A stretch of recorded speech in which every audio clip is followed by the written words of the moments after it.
Assalamualaikum warahmatullahi wabarakatuh. Hello everyone, my name is Sandra Amelia. Welcome to my presentation video. Here, I'm as the part presenter of the third group, will present the materials about guidelines for developing materials and materials evaluation. And now, let's get started from the first subtopic, that's about guidelines for developing materials. Here, there are several guidelines for developing materials, and the first one is needs assessment. Let's see the text here.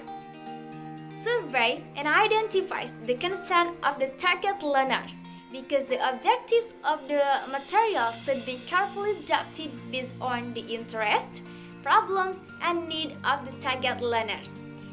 Of course.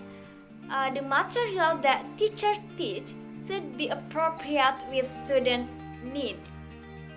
Then, besides considering students' need, teachers or materials developer also need to consider the interest, students' interest, connecting student interest and students' need.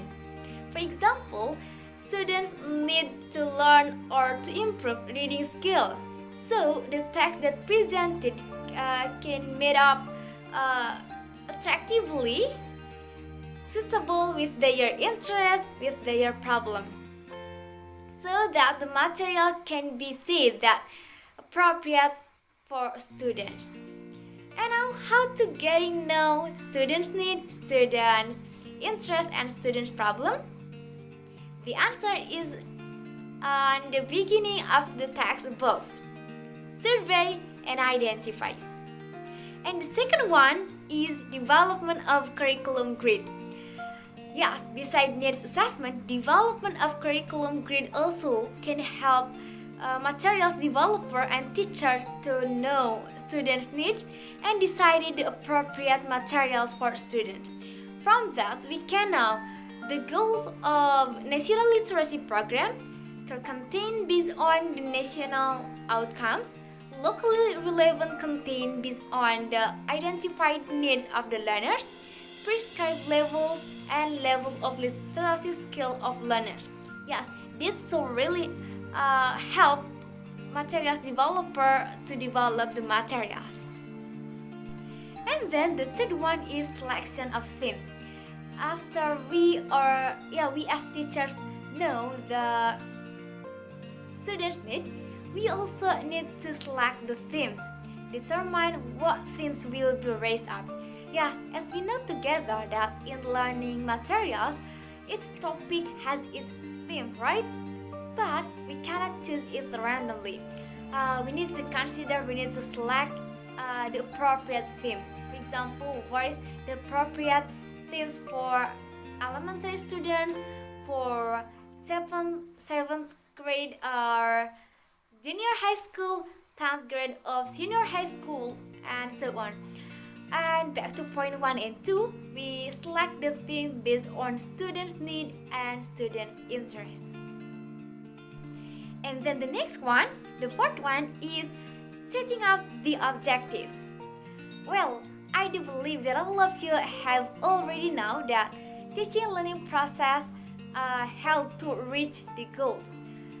Each course has its goal, has its objectives. Therefore, in developing materials developer need to setting up the objectives, setting up the goals or the outcomes of the course. In setting up the objectives, materials developer can use several questions. For example, what do we want our students to learn? What do we want our students to be able to do, and so on. Of course, it considers the students' need and curriculum they use also. And then the fifth is deciding on the format. Firstly, to deciding on the format, we have several things that need to consider. You can read on the text. It includes age group, location in which the instructional material is to be used, literacy level of target clientele, cost of development and use of the material, ability of the teachers to utilize the material, and type of role that the material plays. Yes, the format of materials for elementary students is different with format for college students, right? So we need to consider it. And yeah, I believe that material developer want to develop the materials in a great way, but we also need to consider the cost. It's important to consider the cost also in development of materials and the other aspect that I have mentioned before. And besides those aspects, there are various formats here. We can decide whether the format that we will use is on written form, such as flashcard, book, poster, wallpapers, and etc., or whether we will use electronic media such as video presentation, television program, broadcast, and etc., or even we will use interactive formats such as CD course, online hyperlinks, and etc. It depends on you, your material, and intended audience.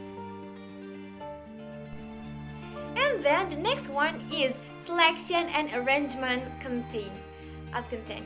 Yeah, of course, materials developer will select and arrange the content well back to the appropriate materials. So materials developer will select which one the appropriate one and arrange it well.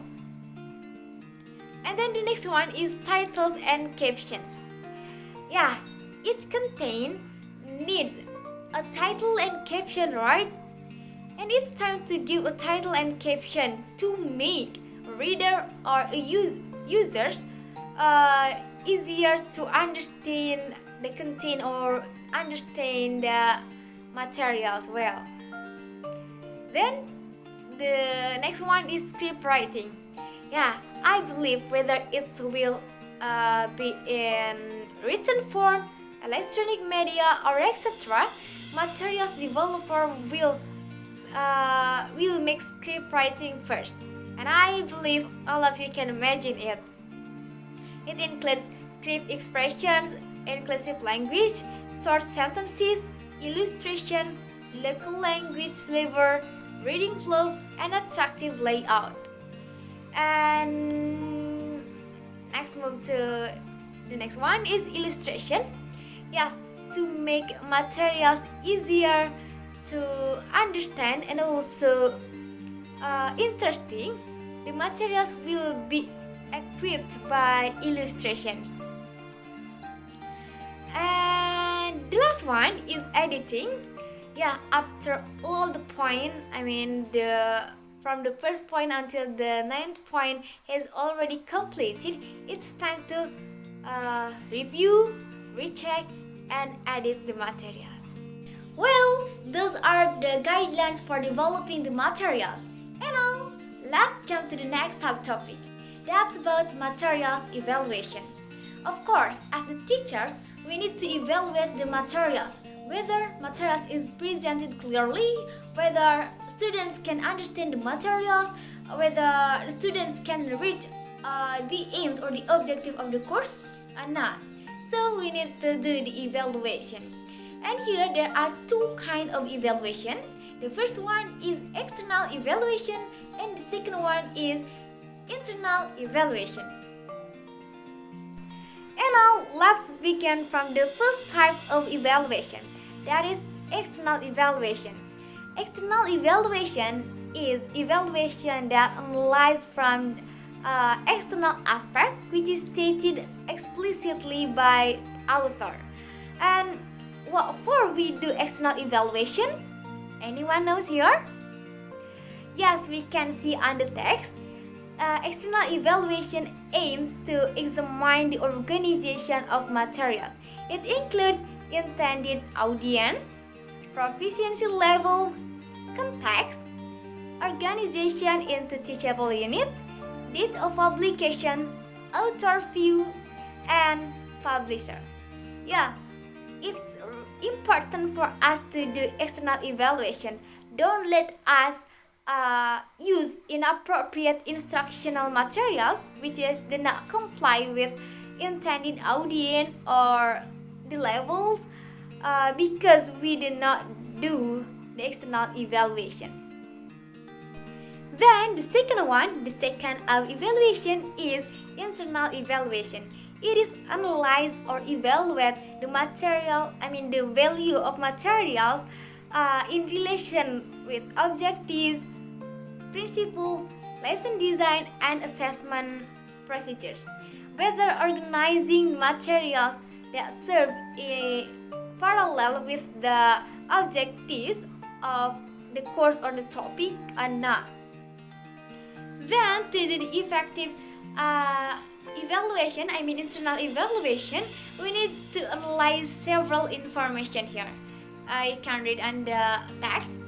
The first is presentation of the skills in the materials.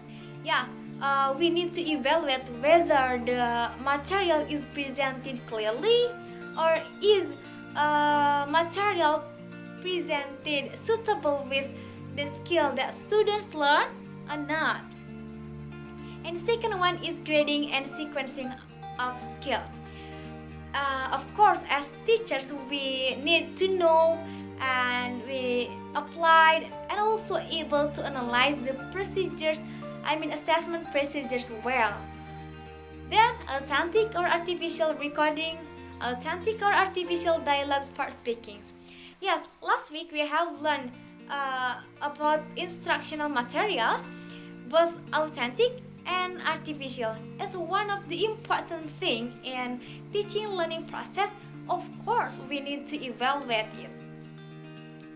And the next one is relationship of tasks and exercises to learner needs and course content.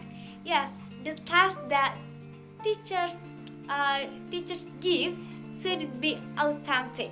The test material and the thing that requires after joining the class or joining the course should be a match. For example, we don't let students learn public speaking, but the task is about how to write argumentative speech. It is not authentic, right? Then, provision for different learning styles and self-study. Yes, we analyze the provision whether it is support our teaching learning or not. The different learning styles and self-study. And then the last one, motivation for the learners. As teachers, we also need to evaluate not only academic materials but also motivation. Does it motivate students? Does the materials evaluate the students?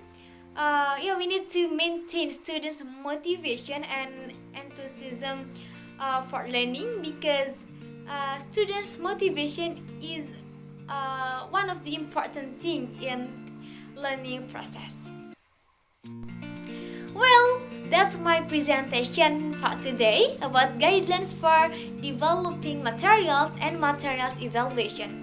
I'm Sandra Amelia. Thank you very much for your kind attention. Wassalamualaikum warahmatullahi wabarakatuh. See you.